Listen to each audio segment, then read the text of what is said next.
Good morning or good afternoon, whenever it may be that you are taking the time to watch this update. I'm Amy McHugh, the Employer Relations Manager at West Yorkshire Pension Fund. Over the next 15 to 20 minutes, I will be providing you with a brief update from your shared service pensions administrators. Just for clarity, West Yorkshire Pension Fund work in partnership with the London Borough of Hounslow to administer your local government pension benefits. Over the next few slides, I will be providing some information on the McLeod judgment, some information on the pensions dashboard programme. I'll touch on annual allowance. I will also cover the key benefits of being a member of the LGPS, as well as provide some detail for you on becoming a member of the 50/50 section of the scheme. I will conclude today's update with a recap of the relatively recent Pensions Awareness Week and talk to you about our future plans to increase member engagement and better help you understand your pension benefits. To begin with, allow me to provide a bit of background on the McLeod judgment. When the LGPS changed from a final salary to a career average scheme back in April 2014, members who were within 10 years of the normal pension age, which was usually 65, on the 1st of April 2012 were provided with a protection called the underpin. When a protected member takes their pension, the benefits payable under the career average and final salary schemes are compared and the higher amount is paid. So essentially the scheme member would get what they would have got had they have had the opportunity to remain in the final salary scheme. The McLeod remedy means that the same protection should be given to younger members and essentially removes the age discrimination from the qualifying criteria. So let's take a look at the qualifying criteria. So the original underpin criteria looked like this. So for members who were active as at the 31st of March 2012, active as at the 31st of March 2014 and on the 1st of April 2014, had no disqualifying break of 5 or more years from any public sector pension scheme, and finally was 55 or over as at the 31st of March 2012. The McLeod remedy removes the age discrimination from the qualifying criteria, therefore allowing the underpin protection to apply to younger members who meet the rest of the criteria. So what does that mean for you and what do you need to do? Well, the answer is nothing. If the protection applies to you, we will automatically carry out the necessary comparisons at the relevant time and pay you the best option with your benefits. To find out more, you can click the link on the slide there, which will give you more details about the McLeod judgment and the remedy. Okay, so moving on to discuss the Pensions Dashboard Programme. So this is a national initiative that requires all pensions administrators to feed specific pensions data into an ecosystem that will allow you as an individual the opportunity to log into one secure portal and view all of your pension rights safely in one place.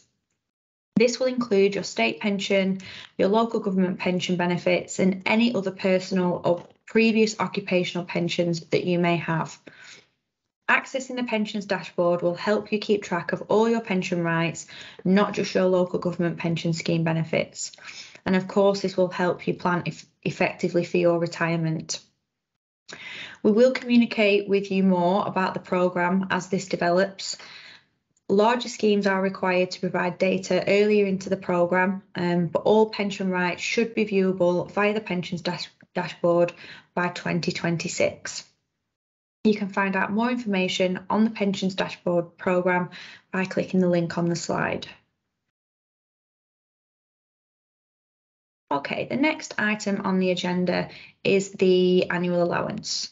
So just to recap and provide a bit of background, the annual allowance is the amount that your pension savings can grow by in any one tax year before you have to pay an extra tax charge. For the 2022-23 tax year, the standard annual allowance amount for most members is £40,000. Each year, we work with your employer to carry out the necessary checks to determine if you have reached the annual allowance limit, and if you need to take any action, we will write to you. If you have been affected by the annual allowance limits, you will have heard from us by now. You can find out more information on this on our website or on the Money Helper website, which I've linked on the slide for you. You may also wish to seek financial advice to help you understand your options if you have been affected by breaching the annual allowance limits. Okay, so now let's take some time to discuss the key benefits of the LGPS. So whether you're an active or a deferred member of the scheme, you will still enjoy all of these key benefits of the scheme. So for clarity, as an active member, you will be someone who is actively contributing to the scheme. Your benefits will be building up based on the accrual rate in the scheme, and they will also be revalued in line with inflation each year. As a deferred member of the scheme, you will be someone who has opted out or who has left their employment that relates to your local government pension benefits. You won't yet be receiving payment of your pension benefits. Essentially, your pension is deferred to be paid at a later date. Your pension will no longer be building up in line with the accrual rate, but your pension will still be continued to be revalued in line with inflation until you become eligible to receive payment or you elect to receive payment of your benefits, in which case you'll then become a pensioner member. So whether you are an active or a deferred member, all of these key benefits apply to you. So firstly, providing that you have met the vesting period in the scheme, you will be entitled to a secure index-linked pension that will become payable from as early as age 55. This is of course subject to other conditions. Also attached to your benefits are pensions payable to survivors should you pass away. So this includes eligible partners and any eligible children that you leave behind following your death. There is also life cover built into the scheme, and you can make an expression of wish for who you would like to receive this lump sum payable to in the event of your death. In addition to this, there is ill health cover built into the scheme, meaning that your pension may be paid early should you suffer from ill health and become unable to work. Of course, conditions apply to this as well. All members of the scheme have the option to receive a tax-free cash lump sum as part of their retirement benefits. And finally, all members of the scheme, whether you're an active member, a deferred member or a pensioner member, you will have access to view your pension online via My Pension, which is our self-service portal where you can securely view your pension benefits, documentation relating to your pension benefits, and essentially self-serve your pension. As outlined on the previous slide, there are many benefits to being a member of the LGPS. However, in the current economic climate, you may be struggling to cover the full cost of the pension contributions. There is an option available to you which allows you to pay half of the normal contributions, and this is by becoming a member of the 50/50 section of the scheme. So as a member of the 50/50 section, you will pay half of the normal pension contributions and build up pension at half the rate. However, you will still have access to full life cover, full ill health cover, and your employer will still pay the full amount in on your behalf. You can return to the main section of the scheme at any time. You can see how your pension would build up in the 50/50 section in comparison to how it builds up in the main section by using the pensions modular, which I've linked on the slide for you. Essentially, you will build up half of the pension that you would build up should you be in the main section of the scheme.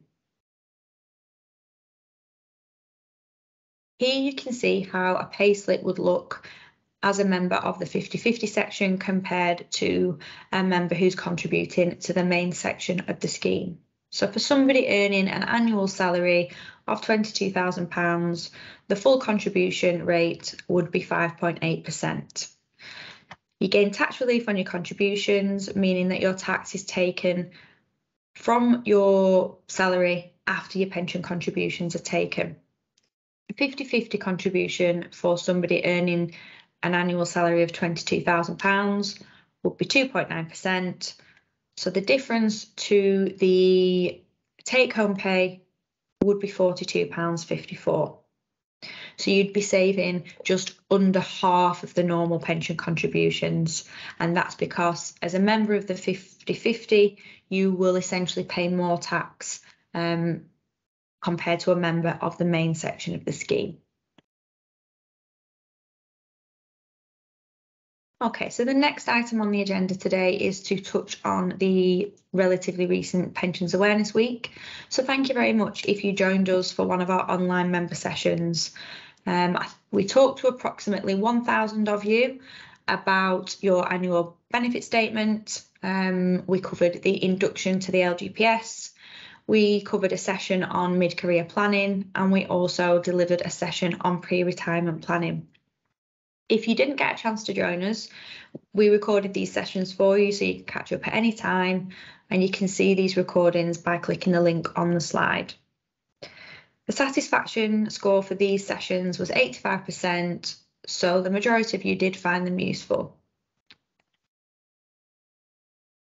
On a similar theme to Pensions Awareness Week, we are about to launch a new member engagement initiative.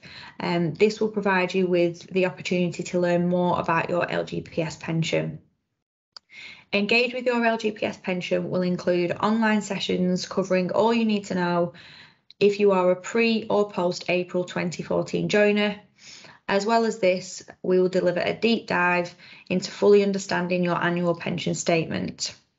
We recommend that you join one of the first sessions, whether you're a pre or a post-April joiner, and then follow this up by attending the Understanding Your Annual Pension Statement. Please look out for further details on this that we'll publish on our website and from your employer. There will be plenty of opportunity for you to book a space from April onwards, and we look forward to seeing as many of you there as possible. We really want to help you better understand your local government pension benefits. Okay, so that brings me to the end of my update today. Thank you very much for taking time out to listen, and I really hope that you found the information useful. Should you have any questions about your pension or anything that I've covered today, please reach out to our contact centre either via email or phone. You can see the details on the slide, or visit our website for more information.